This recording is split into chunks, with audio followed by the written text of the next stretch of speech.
Toca é muito não, senão ele... É, Lu, isso aí é cavalo. Só você deixar aí que ele vai embora. Olha. Segura, Lu. Tocar ele apavora. Toca na boca, né? É. Não tô nem Ó, a foto dele não ficou boa não, ficou cresceu. Quer andar nesse, Mar?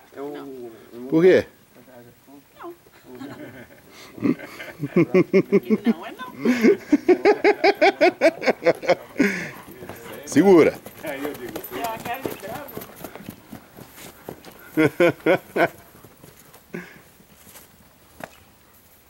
Tá. ele vai ver. O postagem tá bem grandão, tá? Eu não vi o poder de fone mesmo. Mandou pra lá. Bom, tem que ser assim, ó. Se o cara mandar sua mensagem, pô, seu puta uma merda aqui, ó. Hã?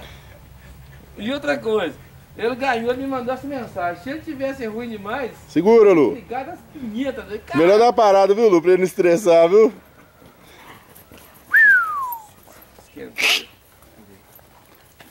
Bate uma foto. Esse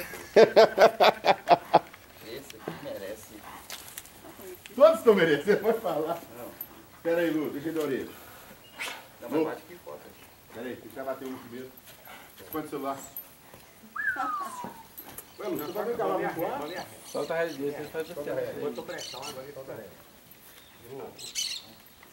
Mas isso aqui é bom, eu acho isso que a gente deve, não tem um caminho que a gente deve traçar, é isso que Puxar a rédea e volta pra é bom quando o negócio dá resultado e é tão ruim. Então eu só tô aqui no meio da cedo aqui e o cara tá me ligando, oh, que foto, cara. Isso é muito chato, né? Muito.